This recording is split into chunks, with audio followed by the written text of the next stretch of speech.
अस्सलाम वालेकुम प्यारे viewer, welcome to my YouTube channel. I hope आप सब ठीक होंगे और मैं भी आपकी दुआओं से ठीक हूँ। आज की वीडियो में मैं आपके साथ एक ऐसी चीज़ के बारे में बात करूंगा जो आपकी किचन में मौजूद है और आपके पौधों के लिए बहुत ज़्यादा ज़रूरी है। इस चीज़ में ऐसे एलिमेंट्स मौजूद हैं जिनकी कमी की वजह से आपके पौधों की ग्रोथ रुकी रहती है, आपके पौधों के पत्ते मुड़ना शुरू हो जाते हैं, पौधों के ऊपर फूल नहीं आते, फल नहीं लगता। तो इन्हीं एलिमेंट्स की कमी होती है जो इसमें मौजूद हैं।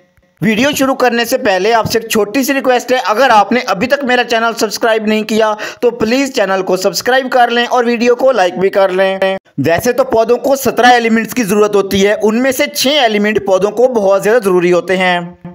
3 एलिमेंट्स पौधे हवा और रोशनी से ले लेते हैं, जिस तरह ऑक्सीजन, कार्बन डाइऑक्साइड और हाइड्रोजन। ये तीनों एलिमेंट्स पौधे हवा और रोशनी से ले लेते हैं। इसके अलावा जो 3 बाकी एलिमेंट्स हैं वो नाइट्रोजन, फास्फोरस और पोटाशियम, ये पौधे मिट्टी से लेते हैं। इन 6 एलिमेंट्स के अलावा बाकी जितने भी ट्रेस एलिमेंट्स होते हैं, जितनी कम मिकदार में वो पौधों को चाहिए होते हैं उतने ही ज़रूरी होते हैं। पौधों को ट्रेस एलिमेंट्स की बहुत कम मिकदार में ज़रूरत होती है, लेकिन अगर आपके पौधों में ट्रेस एलिमेंट की कमी है तो आपके पौधों की ग्रोथ नहीं हो पाएगी, आपके पौधों के ऊपर फूल नहीं आएंगे, फल नहीं आएंगे। इसके अलावा पौधों के पत्ते बहुत छोटे साइज़ के होना शुरू हो जाते हैं, पौधों के जो पत्ते हैं नुकरों से बहुत पीले होना शुरू हो जाते हैं, जलना शुरू हो जाते हैं। अब पौधों के पत्ते पीले होना शुरू हो जाते हैं तो उस वक्त आपके पौधों को ट्रेस एलिमेंट्स जिस तरह जिंक, आयरन, बोरान, ये सारी चीज़ें पौधों को बहुत ज़्यादा ज़रूरी होती हैं। पौधों की तेज़ ग्रोथ के लिए और पौधों के ऊपर फल और फूल लाने के लिए हमें ट्रेस एलिमेंट का इस्तेमाल करते रहना चाहिए।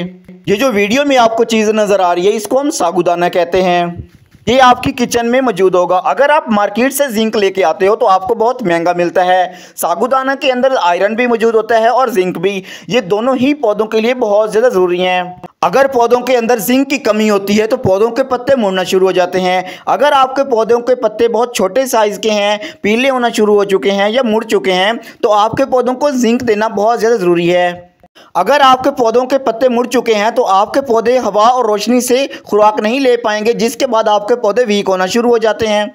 और अगर पौधों के पत्ते मुड़ चुके हैं तो पौधों में क्लोरोफिल नहीं बन पाता, ग्लूकोज नहीं बन पाता। तो इसलिए पौधों के पत्तों के ऊपर वर्क करना चाहिए पौधों को हेल्दी रखने के लिए, ताकि ये अच्छे से हवा और रोशनी से अपनी खुराक ले सकें और पौधों को हेल्दी रख सकें।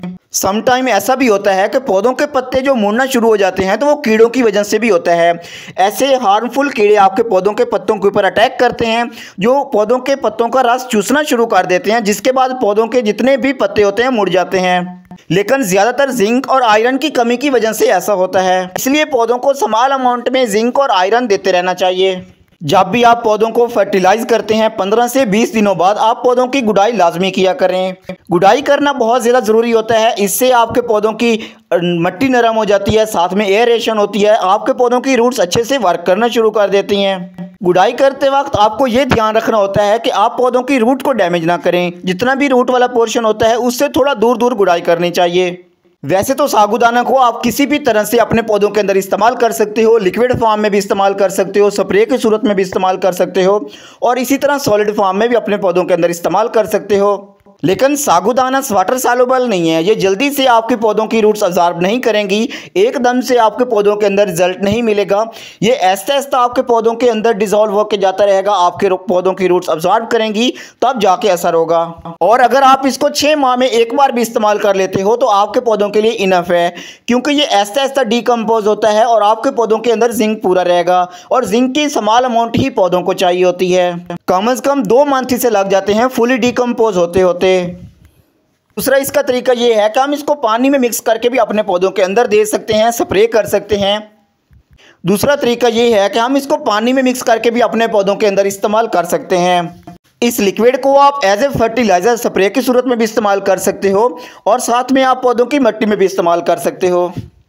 लेकिन अगर आप लिक्विड फॉर्म में अपने पौधों के अंदर इस्तेमाल करते हो आपके पौधों को रिजल्ट तो मिल जाएगा, लेकिन बहुत लॉन्ग टाइम के लिए नहीं, फिर आपको हर 15 दिन के बाद पौधों के अंदर ज़रूर इस्तेमाल करना चाहिए। ये लिक्विड आप किसी भी तरह के पौधों को दे सकते हो। अगर आप लिक्विड फॉर्म में इस्तेमाल करें तो 15 दिन बाद, और अगर सॉलिड फॉर्म में तो आपको 2-3 मंथ के लिए इनफ है।